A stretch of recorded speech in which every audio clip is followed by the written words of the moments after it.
Hi everyone! Welcome again sa aking channel. For this video, ang ituturo ko naman sa inyo ay ang integration theorems for logarithmic functions. Itong theorems na ito ay para doon sa ating mga functions na ang magiging resulta ng kanilang integrals ay nasa form ng logarithms. Specifically, natural logarithms or LN. So meron tayong dalawang case dito na kung saan kapag ang given natin ay integral of 1 over x with respect to x, ang kanya magiging integral ay logarithms. Then ang pangalawang case naman natin is kapag meron tayong function na integral of du over u na kung saan yung numerator ay derivative ng kanyang denominator. Ang magiging resulta pa rin ng kanyang integral ay nasa logarithm form.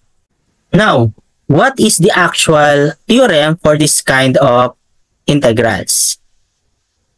For the first one, the integral of 1 over x with respect to x is equal to ln absolute value of x plus the arbitrary constant. Next, the integral of du over u na kung saan yung ating numerator du is the derivative of the denominator u, ang kanyang integral ay ln absolute value of u plus the arbitrary constant. Kung mapapansin natin, parang same lang din yung kanilang sagot.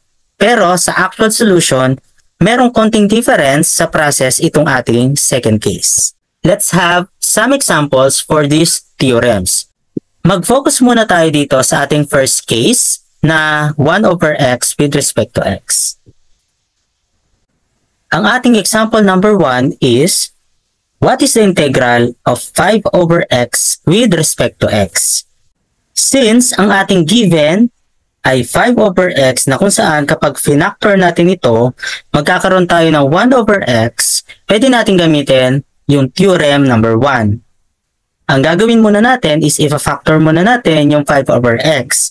Ito ay magiging the integral of 5 times 1 over x with respect to x.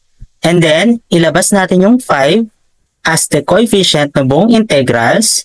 Siya ay magiging 5 times the integral of 1 over x with respect to x. Dahil ito na yung form natin, pwede na natin i-apply yung theorem na kung saan ang magiging sagot dito ay 5 times ln absolute value of x plus c.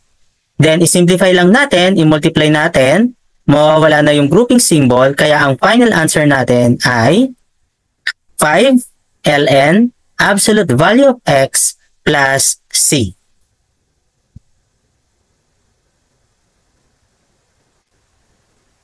Then, ang ating example number 2 naman is, what is the integral of negative 2 over 3x with respect to x? Again, mapapansin natin kapag finactor natin itong given natin, magkakaroon tayo ng 1 over x, kaya pwede natin i-apply uli ng ating theorem number 1.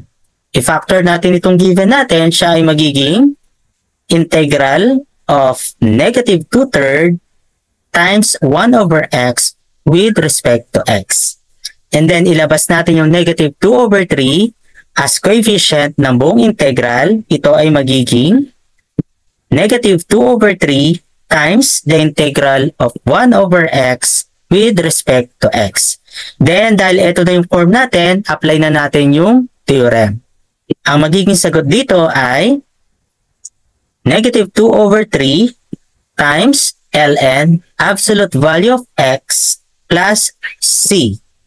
Then, isimplify lang natin, i-multiply natin, mawawala na yung grouping symbol.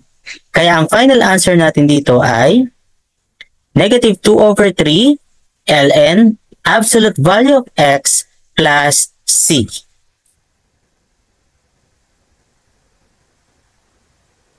Sa next video naman ay magkakaroon tayo ng examples para sa ating second case na kung saan the integral of du over u is equal to ln absolute value of u plus c.